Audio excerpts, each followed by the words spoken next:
27th. Ides of March, as we roll into the last 3 days of trading, Wednesday, Thursday, Friday. I wanted to give an update here quickly on the profile. You can see today, it was interesting last night, and this, again, my profile only shows open trading hours. Open trading hours are 6:30 Pacific until 1:15. Continuous chart, I use candle charts to look at on another screen, but for the purposes of our discussion today, let's look at the profile. So for the week, the lowest we traded was Friday at 1380 when we traded down there in the opening hour, and then proceeded to make a bottom and one time framed, as you can see, all the way up, new highs, all the way into the close, and closed at 1395. On Monday, interestingly enough, we gapped up another 6 points after this bounce off the bottom. Closed out yesterday at 1414, hit 1415, and overnight we've been looking for this 1420, and we actually traded up to 1419.75 overnight in the European session last night, and then opened up again, actually gapped down from the close of 1412 and traded down into basically the low of the day.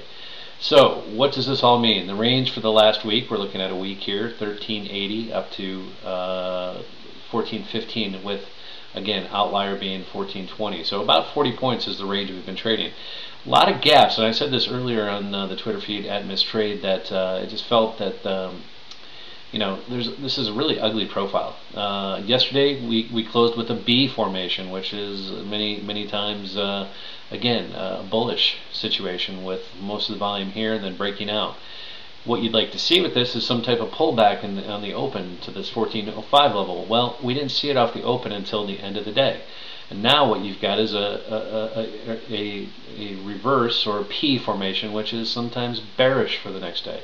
Now, these aren't ways to trade the next day, as you can see. Again, it just gives you kind of a setup. If we could have gotten a pullback early into this 1405, I would have loved to have been long. But that trade up to 1420 last night, and again, we were looking for that area to get short, was really the go-to zone. So if you had some sells in overnight, like we have been talking about, around 1420, that worked out well. You closed at 1405.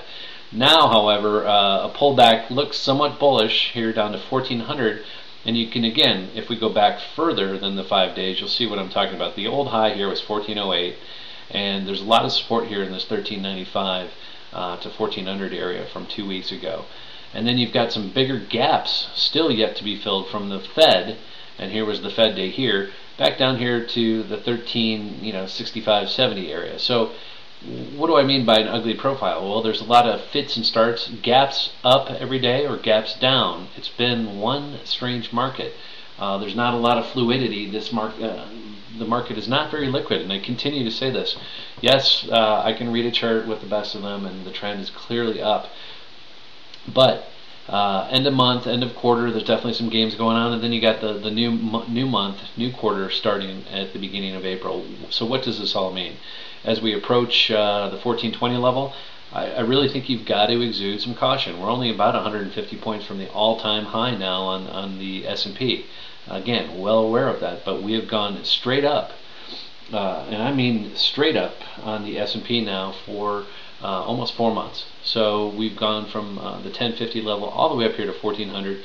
It's definitely been machine-like. I mean, I've never seen, this almost looks like one of Tim Sykes' penny stocks, the way this daily chart on the ES looks right now. So I think you've got to be very cognizant of where we are in the market. We're deep into a rally. Can we go another 10-15% higher without any pullback? Sure, anything is possible.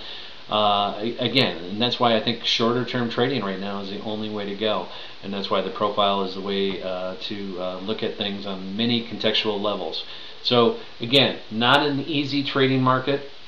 We had some news today on oil that we were breaking out, then we broke down, and we kind of ended right in the middle. Oil to me looks very, it's putting on a big top here or a big base, one or the other. If we get over $108 again, we'll probably most likely see that 110, 114. But we continue to be bumping up on oil, up on that 108 level. It's given us some fits and starts. The high recently, I think we got up to about 108. Almost 109, but again, that was an outlier day, and that chart is looking pretty ugly with a lot of again, a lot of support here down to 106. You're kind of in this 106, 108 level for oil. So that's what we're watching. Again, if we can hold this 1395 level tonight, you probably want to look to get long on any more deeper pullbacks into the end of the month, beginning of the month, and beginning of next quarter. That would probably be an area, again, kind of in these red and blue dash lines. 1395 to 1401 would probably be the zone. Big gap to be filled down there to 1395 also. So that's where we are. We'll see you on the other side. Have a great trading day, and peace.